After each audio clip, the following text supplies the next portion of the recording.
Hola amigos, ¿cómo están? Los saludo cordialmente. Soy Juan Alejandro Secbejar y este es su programa Directo al Grano a través de Nacional TV Perú, el canal que une a todos los peruanos. Hoy tenemos una gran entrevista. Hoy tenemos una docencia jurídica, docencia penal y constitucional. Con todo el acontecer jurídico y constitucional que está pasando en nuestro país, todas estas divariaciones de la fiscal, del Congreso, de la Junta Nacional de Justicia, y para esto para poder tener una idea más clara en esta edición especial de Directo al Grano, estamos acá con mi profesor, el ex fiscal superior, el doctor Víctor Manuel Cubas Villanueva, quien ha tenido la gentileza de recibirnos en su casa. Doctor Víctor Manuel Cubas Villanueva, las gracias y bienvenido a Nacional TV Perú y a Directo al Grano. Muy buenos días, las gracias por la invitación, con todo gusto. Doctor Cubas, el Congreso de la República está haciendo prácticamente lo que quiere directamente. Eh, el Congreso de la República sostiene que el Congreso es el primer poder del Estado. ¿Tiene fundamento dicha afirmación? Mire, para aclarar este punto es necesario remontarnos a la Constitución. La Constitución política del Estado, desde la independencia nacional, nos adhiere al sistema republicano. Y el sistema republicano se basa en una división en tres poderes del Estado. Poder legislativo, poder ejecutivo y poder judicial. En ninguna parte de la Constitución política se establece que entre los poderes haya prelación, que uno sea el primero, otro el segundo, y en consecuencia tendría que haber un tercero. Los poderes del Estado están en una relación horizontal y cada uno tiene una función. Los tres por igual, pero con exactamente iguales. Lo que los diferencia es la función que le asigna la Constitución. El poder legislativo para legislar, dar leyes, para fiscalizar, el poder ejecutivo para administrar y para hacer cumplir las leyes, y el poder judicial para administrar justicia. Pero acá hay algo importante que destacar desde 1980. No solamente nos adherimos al sistema republicano, sino que con la finalidad de distribuir el poder para darle mayor solidez a la democracia, además de los poderes del Estado, se crean organismos constitucionales. Se llaman organismos extrapoder. Esto obedece a un sistema de frenos y contrapesos. Es decir, que el poder del Estado no solamente lo van a ejercer los tres poderes propios del sistema republicano, sino se le asigna una cuota de poder a cada uno de los órganos constitucionales. Así, por ejemplo, el Ministerio Público tiene como función la persecución del delito. El Tribunal Constitucional, velar por la constitucionalidad de las leyes. El Jurado Nacional de Elecciones, administrar justicia en materia electoral. El Consejo Nacional de la Magistratura, ahora Junta Nacional de Justicia, encargarse de la selección y el nombramiento de los magistrados, tanto jueces como fiscales. La Contraloría General de la República, encargarse de controlar la ejecución del presupuesto. Y de esa manera el poder del Estado queda distribuido entre todos los poderes y los organismos constitucionales. Se democratiza el ejercicio del poder. En conclusión, no hay ni primer, ni segundo, ni tercer poder del Estado. Los poderes del Estado, que son creados por la Constitución, por el poder constituyente, están sometidos a controles. Y el control del ejercicio del poder lo ejerce el Poder Judicial y el Tribunal Constitucional. El Poder Judicial puede, un juez de cualquier nivel, declarar inaplicable una ley por colisionar con la Constitución. Y el Tribunal Constitucional puede declarar inconstitucional una ley, lo que lleva a su derogatoria al siguiente día de la publicación de la sentencia del Tribunal Constitucional.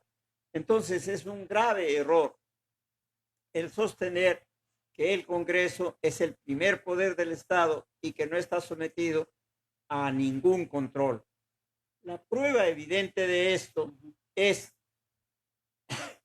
que una sala del Poder Judicial ha declarado fundada la demanda interpuesta por la Junta Nacional de Justicia.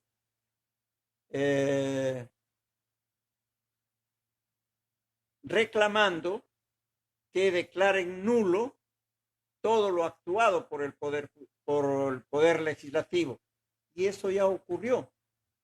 La Sala Constitucional ha declarado nulas todas las acciones del Congreso de la República. ¿Por qué? Porque han sido acordadas dentro de un sistema de abuso de poder. Precisamente.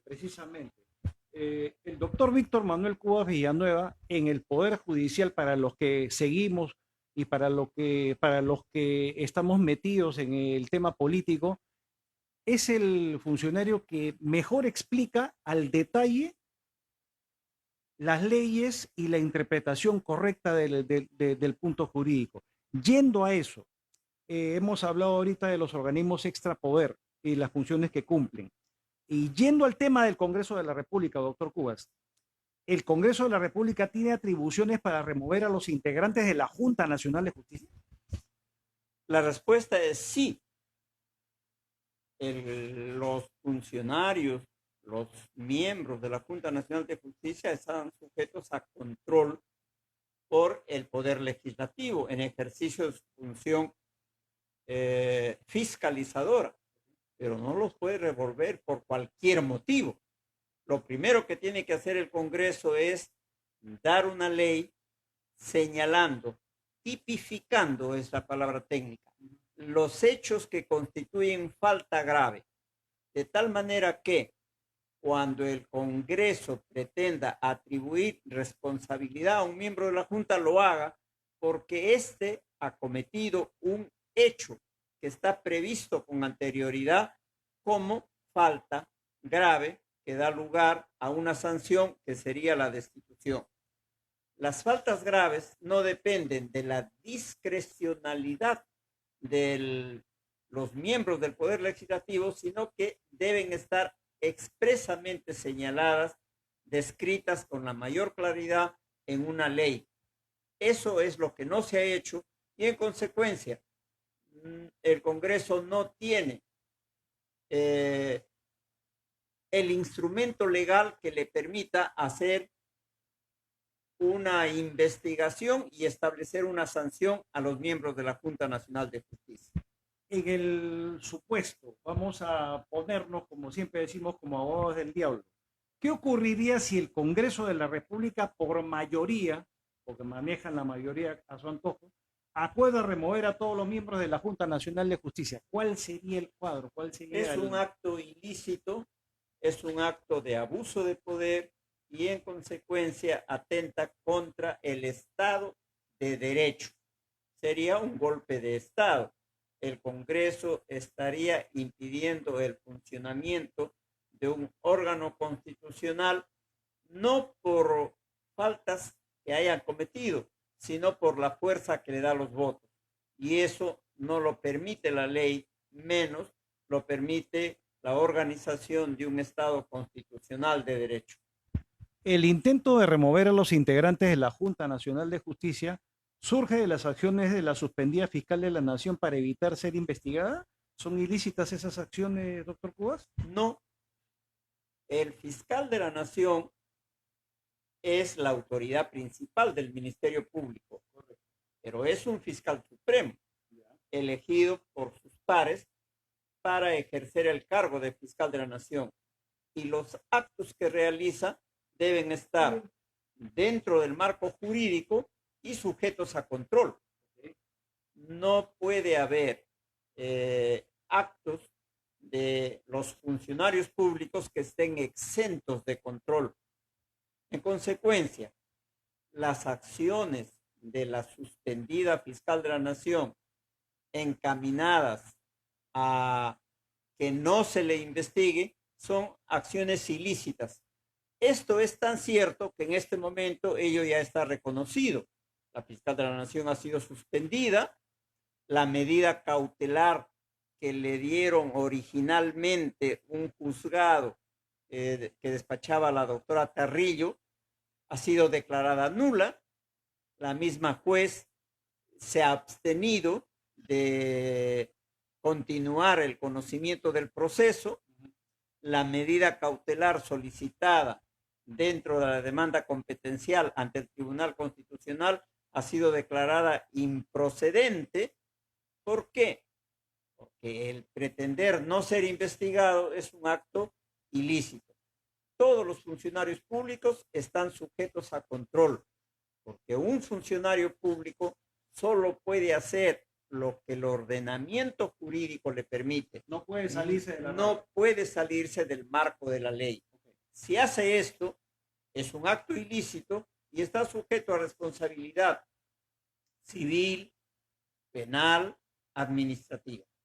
En pocas palabras, el funcionario jurídico no puede salirse de la partitura, sabe lo que tiene que hacer. Exactamente. Ok, yendo a ese tema, la suspendida fiscal de la Nación sostiene que los integrantes de la Junta Nacional de Justicia no pueden investigarla y ha pedido que la investigación la lleve a cabo el Congreso de la República. ¿Tiene asidero alegar esta solicitud? No, ningún asidero legal. Es un invento propio de la señora fiscal suspendida. De la desesperación. La Junta Nacional de Justicia es el órgano constitucional encargado de la selección y nombramiento de magistrados. Primera facultad que tiene. Segundo, encargado de controlar el desempeño funcional de todos los magistrados, pero fundamentalmente de los supremos.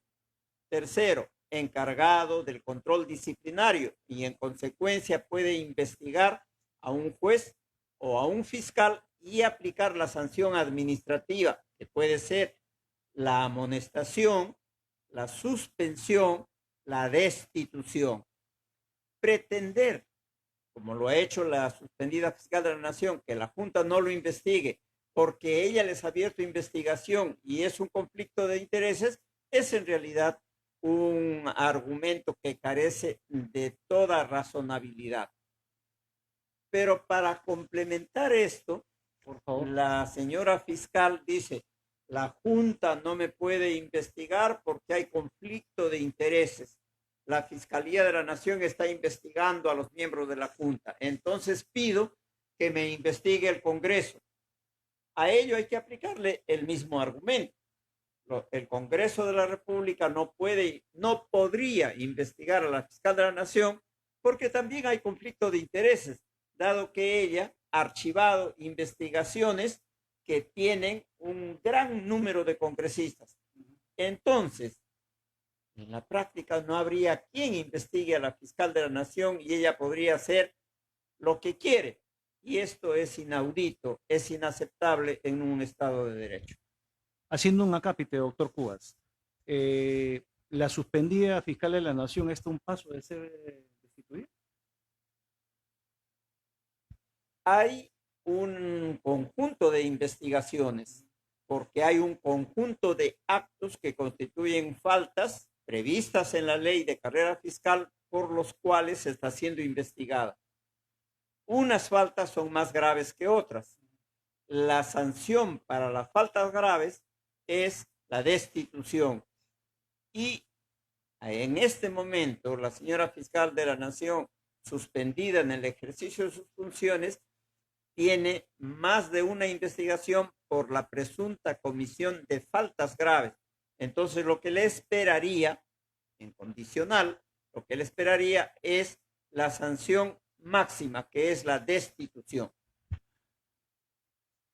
Tener una entrevista con el doctor Víctor Cubas es aclarar el punto jurídico y el marco legal en el cual la nación está inmersa por el Congreso de la República que, como él lo ha explicado, de alguna manera quiere tomar partido por el funcionario que le conviene. La explicación que nos da hasta el momento don Víctor Cubas es clara y contundente. Por eso es el orgullo, pues, de que a veces ha sido nuestro profesor en el colegio. Y uno no podía decirle, no me ha enseñado esto, porque era claro, claro y preciso conforme años después, estamos hablando ya 46 años después de terminar el colegio, tengo el honor de hacerle una segunda entrevista. Pero vamos a un punto importante, don Víctor, la persecución del delito. El Ministerio Público es el órgano de persecución del delito. ¿Qué significa ello y qué atribuciones se derivan del mandato constitucional? Este mandato constitucional fue materia de una discusión muy amplia en el Congreso Constituyente, en la Asamblea Constituyente, y se determinó que para una persecución del delito que sea eficaz y eficiente debe crearse el Ministerio Público como órgano constitucional, como órgano autónomo. Eso se hizo en 1980 y se ha mantenido en la Constitución de Fujimori, que entra en vigencia el año 1994. Ello significa que el único órgano del Estado que tiene la atribución exclusiva y excluyente de investigar el delito es el Ministerio Público. Como siempre ha sido. Como siempre ha sido. Y además, el Ministerio Público, ¿para qué investiga? Para esclarecer los hechos y para solicitarle al Poder Judicial que imponga la pena a las personas, a los presuntos autores y partícipes de la comisión de delito. Y esa es una atribución igualmente exclusiva y excluyente del Ministerio Público. Así está determinado en la ley y así está interpretado por el Tribunal Constitucional. Para eso ha sido creado el Ministerio Público. Entonces, que el Ministerio Público sea el órgano de persecución del delito significa que el fiscal es el titular del ejercicio de la acción penal. Esto significa que el Ministerio Público, el fiscal, tiene la función de promover el ejercicio de la acción penal o de dejar de hacerlo, de abstenerse de promover acción penal, pero no a su libre discreción, sino dentro del marco jurídico. Entonces, por ejemplo, el fiscal puede dejar de promover acción penal, puede abstenerse de promover acción penal cuando aplica principio de oportunidad o cuando aplica acuerdos reparatorios, pero no a la libre discreción del funcionario, sino de conformidad con los presupuestos que están expresamente establecidos en el artículo 2 del Código Procesal Penal. O sea, hay normas de las cuales no se puede salir. Exactamente. Y si se sale, está incurriendo en responsabilidad, que podría ser, repito, administrativa, civil o penal. O sea, hablando en peras y manzanas, el Ministerio Público es un órgano de persecución del delito por mandato constitucional. Exactamente. Ya, a bombillo, estamos en ámbar. Entonces la Policía Nacional del Perú no tiene atribuciones para investigar el delito autónomamente. No. Y esto tiene una razón de ser. Por favor. La razón de ser, y fue materia de ese amplio debate de 1978 a 1980, repetido en el Congreso Constituyente del gobierno de Fujimori, la policía no puede investigar autónomamente porque la policía es un órgano dependiente del Poder Ejecutivo y específicamente dependiente del Ministerio del Interior. Pero además es un órgano jerárquicamente organizado. ¿Ya? Entonces, si un policía encargado de la investigación el mayor Pérez, encargado de la investigación, podría investigar al general Jiménez.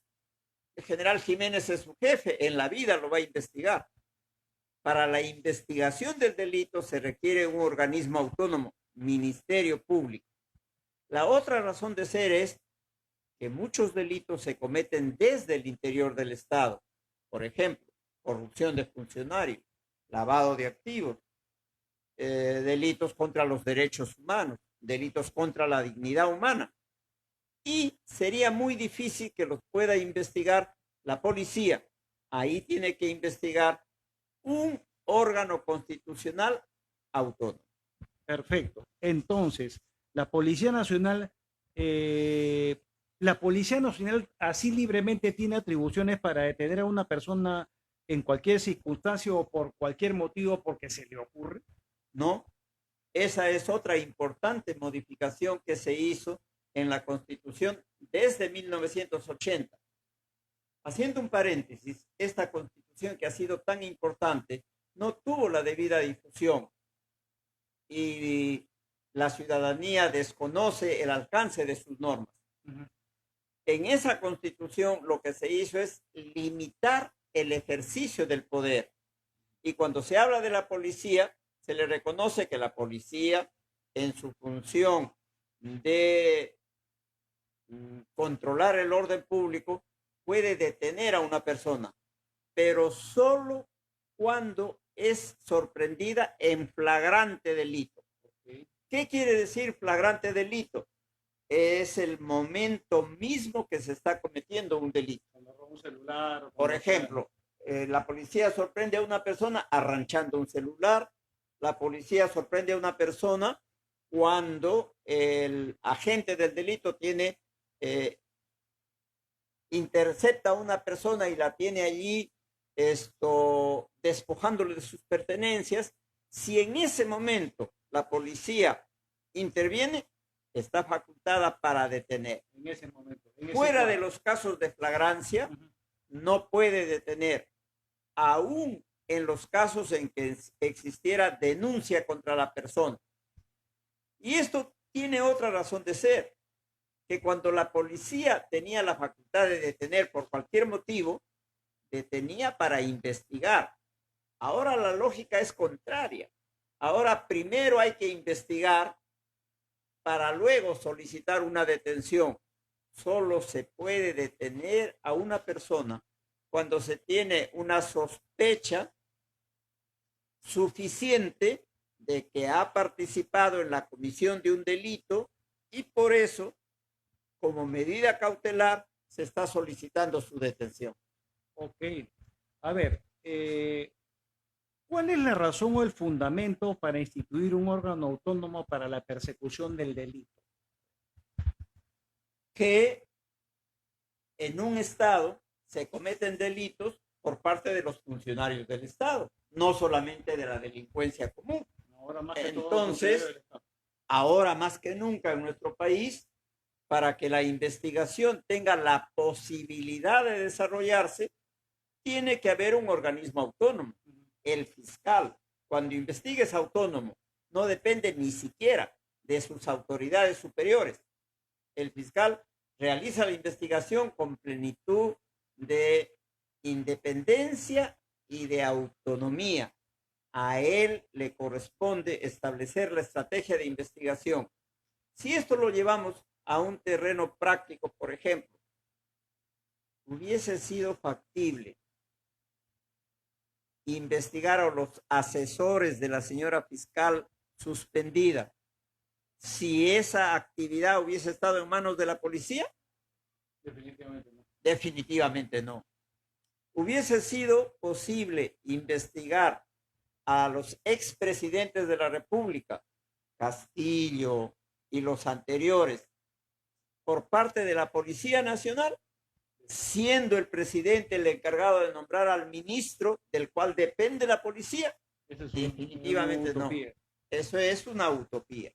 Entonces, la investigación se le encarga a un órgano constitucional autónomo, que es el que puede investigar y acá vamos a hacer la aclaración correspondiente, lo hace con el apoyo de la Policía Nacional especializada en investigación del delito. La Constitución establece que la policía apoya al Ministerio Público en tareas de investigación del delito y que está obligada a cumplir los mandatos del Ministerio Público en el ámbito de su función. Ok, vamos calentando la entrevista. A ver, sectores políticos y miembros de la policía sostienen que el Código Procesal Penal recorta las facultades de la policía para investigar y que a ello se debe el elevado índice de delincuencia. ¿Cuál es su visión y su opinión al respecto, doctor? Eso es una falacia inventada por sectores interesados, no por toda la policía. Amplios sectores de la policía trabajan de manera coordinada con el Ministerio Público en lo que se denominan subsistemas. El caso de crimen organizado, de lavado de activos, de las fiscalías que conocen casos de corrupción en el poder, el caso de la policía que hace investigación en tráfico ilícito de drogas y en terrorismo. No es cierto que el Código Procesal Penal sea un obstáculo para la policía. Por favor. En la semana pasada se ha dado una información por parte de un ciudadano de que fue a la policía para denunciar que había desaparecido su hija menor de 12 o 13 años, una adolescente. Y el policía no lo atendió y no hizo absolutamente ninguna gestión. ¿Tiene la culpa de esto el Código Procesal Penal? No, es una actitud personal. El policía no quiso atenderlo, pese a que el padre de familia inclusive le estaba señalando la identidad de la persona sospechosa de haberla secuestrado. El policía no hizo nada. Y el policía no hizo nada. Esta chica ha sido encontrada posteriormente en Ica, afortunadamente con vida, afortunadamente sana y salva. No es cierto de que el Código Procesal Penal sea la causa de la elevada delincuencia por un lado y además de que la policía esté atada de manos. Si la afirmación policial fuese cierta, A ver, el Código Procesal en Lima ha entrado en vigencia recién el año 2021. Y en Lima, en los últimos años, ha habido un alto índice de delincuencia. Pero en Lima estaba vigente el código anterior. No hubiese habido delincuencia, puesto que la delincuencia solo se da en los lugares donde está vigente el Código Procesal Penal. Eso es una absoluta falacia. Si bien es cierto que hay deficiencias en la organización y en la implementación de la reforma procesal penal, ello no se debe al código, sino a una mala administración y a la carencia de recursos que el Estado no le da al Ministerio Público para profundizar la reforma. acotando sus últimas palabras, doctor Cuba, ¿cuál es el estado real de la reforma procesal penal a la fecha? En el año 2020, cuando se produce la pandemia, que trae como consecuencia la inmovilización social obligatoria, que ha durado cerca de un año, ese mismo año debía implementarse la reforma en Lima Centro y en Lima Sur. Me explico. Lima, por ser una ciudad densamente poblada, no tiene un solo distrito judicial, sino varios. Tiene distritos judiciales de conformidad con los polos geográficos. Lima Norte, Lima Sur, Lima Este, Lima Centro, Lima Noroeste. Faltaba implementar la reforma en Lima Centro y en Lima Sur. Y estaba en proceso de implementación Lima Norte y Lima Este. El proceso de implementación no se ha hecho en una sola jornada. Se ha hecho en un periodo de 3 años. En Lima ha entrado en vigencia recién por la pandemia el 2021. El 2022 ha debido realizarse lo que se llama el segundo tramo y el 2023 el tercer tramo. Por los problemas que han habido derivados de la administración de la fiscal suspendida, ese año no ha habido acciones de reforma y en consecuencia hay un estancamiento de la implementación de la reforma en estos últimos dos distritos fiscales y hay una desatención general en todos los distritos a nivel nacional.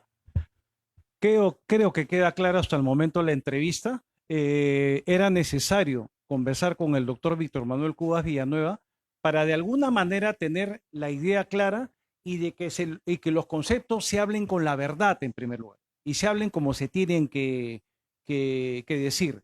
Yendo al último prime de la entrevista, doctor Cubas, hablemos de seguridad ciudadana. En su opinión, ¿el gobierno actual tiene una estrategia para luchar contra la inseguridad ciudadana? No hay una estrategia de lucha contra la inseguridad ciudadana. Y esto no es solamente de este gobierno, es de los últimos gobiernos. El Perú viene viviendo una etapa de inestabilidad política acentuada desde el 2016 por las acciones de la agrupación política de Keiko Fujimori contra el gobierno, posteriormente contra Vizcarra y luego contra los siguientes presidentes de la República. Y ninguno ha puesto la atención en la inseguridad ciudadana. Y no hay una estrategia. Lo que hay es un conjunto de acciones, pero que no contribuyen a la solución del problema y esto se manifiesta en un incremento incesante de la violencia criminal manifestada de diferentes maneras. Trata de personas, secuestros, extorsiones, violaciones, lavado de activos, narcotráfico, etcétera, etcétera. El Poder Ejecutivo, valga la redundancia, ha emitido un conjunto de decretos legislativos relacionados a la lucha contra la inseguridad ciudadana. Verdaderamente, a su modo de pensar, ¿qué opina usted al respecto, doctor Cubas?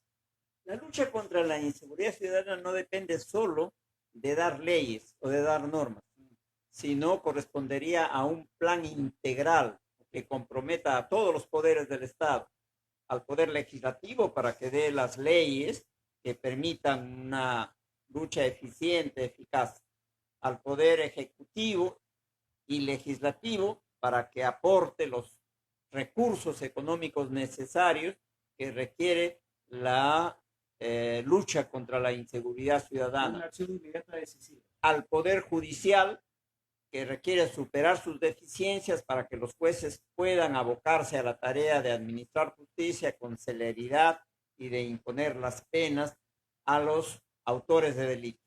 Nada de esto se ha hecho.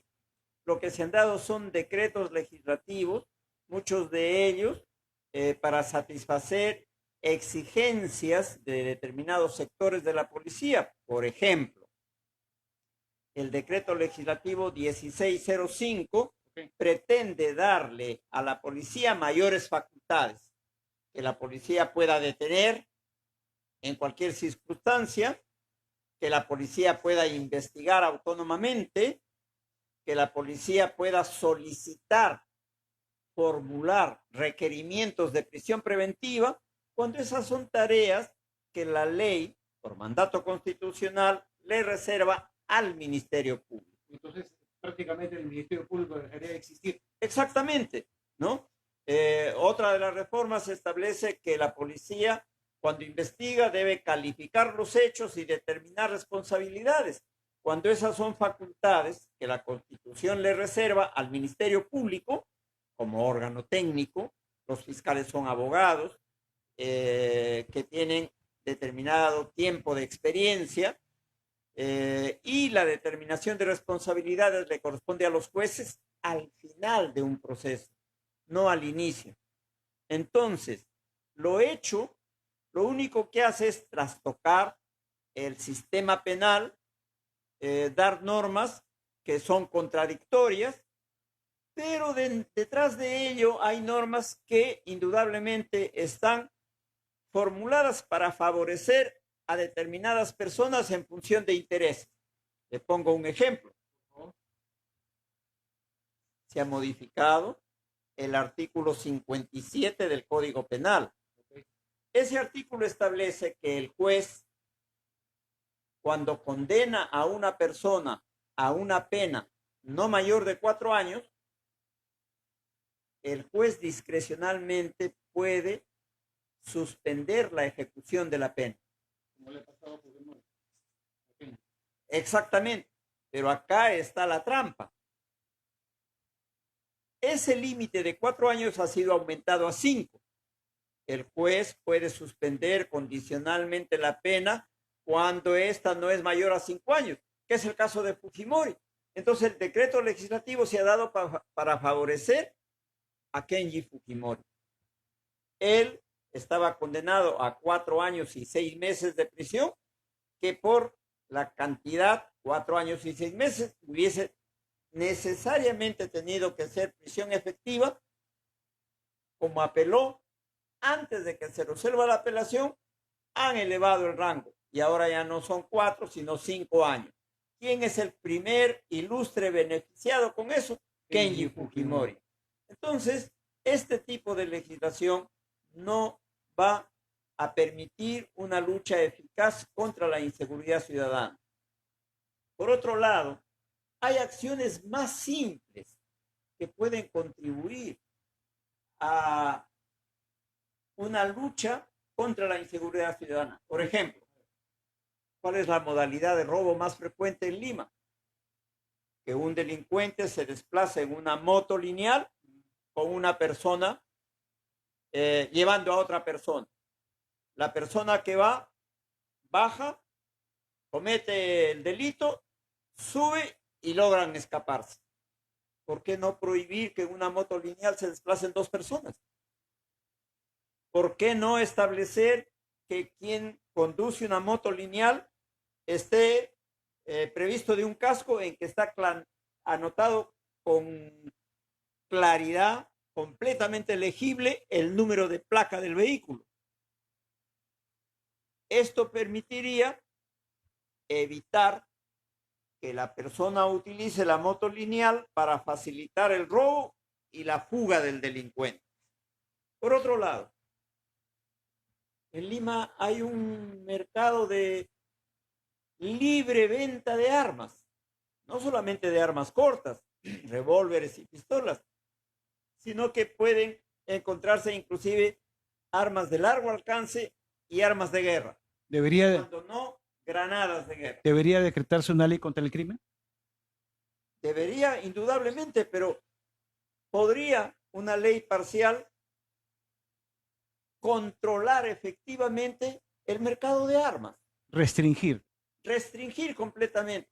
¿Por qué tiene que haber un mercado libre de venta de armas? Eso es una invitación para cometer delitos.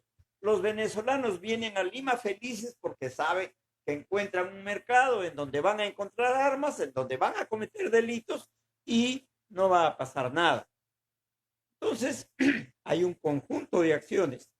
Controlar el tráfico de armas, controlar el tránsito automotor, controlar el tráfico de insumos químicos que están destinados a la fabricación de drogas.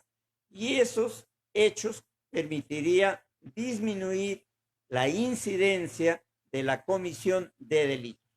Doctor Cubas, en el epílogo de la entrevista y agradeciéndole la deferencia que siempre tiene de recibirnos en su casa, en esta próxima legislatura hay 3 proyectos de ley que se están presentando. La primera, la partida de función de los movimientos regionales. La segunda, la bicameralidad.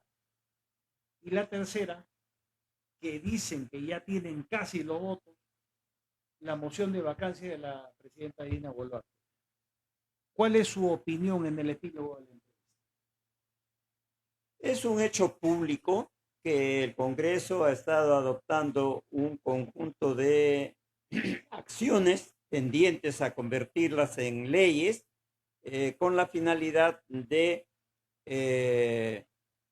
revertir lo que se había avanzado en reforma electoral.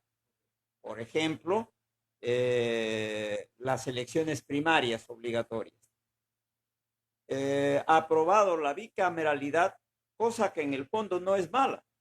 Un Estado de Derecho debería tener un poder legislativo con una Cámara joven, Cámara de Diputados y una Cámara alta. Eso está muy bien. Sin embargo, la trampa está en que acá se ha aprobado el funcionamiento del Senado para permitir que quienes están en ejercicio de cargos ahora puedan reelegirse en el Senado. Para superar el problema de la prohibición de reelección es que han hecho esto, ¿no? En consecuencia, el Congreso no está legislando en favor de los intereses de la mayoría, sino en favor de intereses personales, son intereses subalternos que no atienden a la solución de los grandes problemas que tiene la nación, sino que tiende a fortalecer los intereses mercantilistas de determinados grupos, muchos de ellos ligados a organizaciones criminales. En el caso supuesto de que se apruebe la partida de función de los movimientos regionales, ¿estos podrían presentar una medida cautelar? Podrían presentar indudablemente una acción de inconstitucionalidad de la ley. El problema es que el Congreso actual es el que eligió a los miembros del Tribunal Constitucional y algunos pronunciamientos del Tribunal Constitucional ya dados no han estado en función del orden jurídico, sino en función de los intereses de estos grupos que fueron los que los llevaron al poder, ¿no? Y eso podría ocurrir, que el Tribunal Constitucional declare que la ley dada por el Congreso no tiene vicios de inconstitucionalidad y la ley quedaría oleada y sacramentada. Entonces, acá hay que tener en cuenta otro aspecto. ¿El Congreso tiene facultades para elegir a los miembros del Tribunal Constitucional? Sí, pero tiene que hacerlo de acuerdo con un procedimiento establecido en un reglamento y bajo principio de transparencia. No se puede elegir a cualquier persona por el solo hecho de que es abogado, ha llegado a una agrupación política.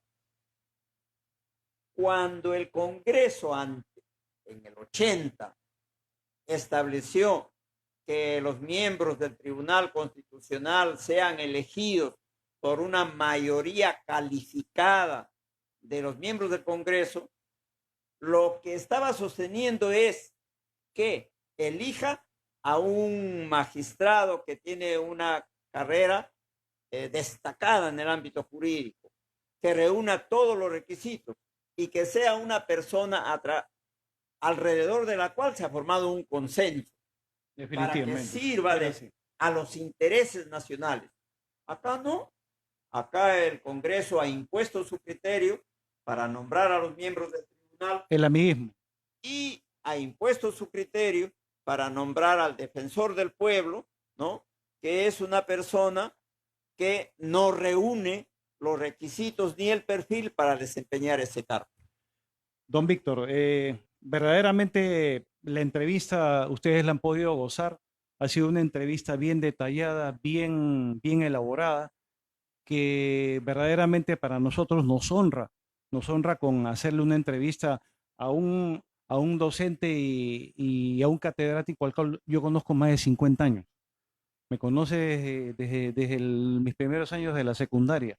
Hablar en el Colegio de Washington de Bellavista de Víctor Manuel Cubas Villanueva es hablar de un catedrático de primera línea.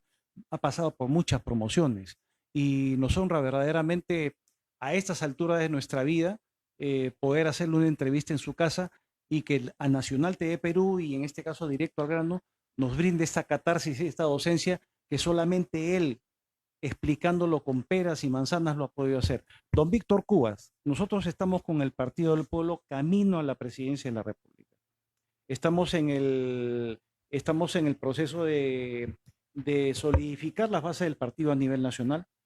Estamos yendo por buen camino, tenemos la aceptación popular. Eh,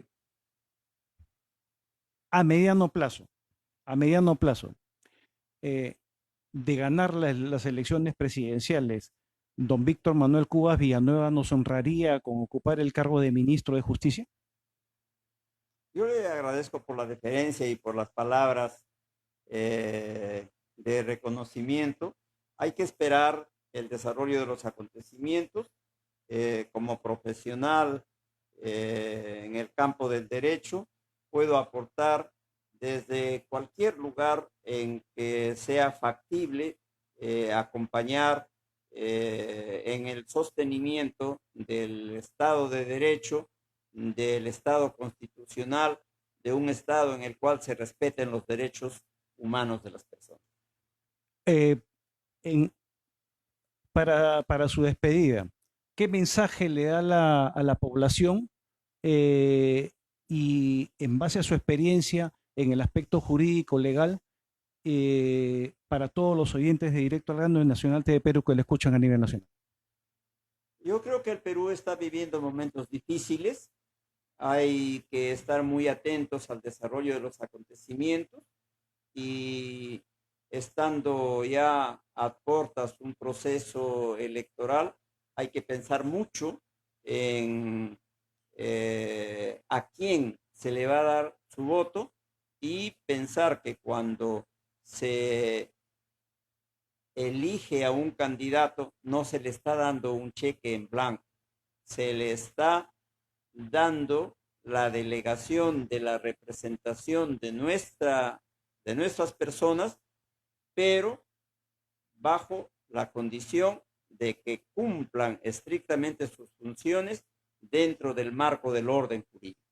Don Víctor Manuel Cubas Villanueva, para mí, para Nacional TV Perú, para Alejandro Segbejar, es un honor, es un honor, mi querido maestro, haber estado en su casa y la deferencia y eternamente agradecido. Damas y caballeros, ustedes han visto la entrevista, han podido gozar la entrevista y para mí es un honor haber regresado 46 años después en el pasado y volver al colegio, tener una cátedra como la que tuvimos en el colegio, aquella cátedra de economía política en 1977, ¿no? Con don Víctor Manuel Cubas Villanueva. Ustedes juzguen siempre con la verdad, porque Directo al Grano y Nacional TV Perú siempre va con la verdad. Desde acá, desde Pueblo Libre, desde la casa del doctor Víctor Manuel Cubas Villanueva, Juan Alejandro Segbeja le dice muchas gracias por escucharnos. Sigan en la sintonía de Nacional TV Perú y Directo al Grano. Siempre a través de Nacional TV Perú, el canal que une verdaderamente a todos los peruanos. Por la patria, con la patria y para la patria. Hoy, mañana y siempre, vive el Perú. Nos vemos pronto.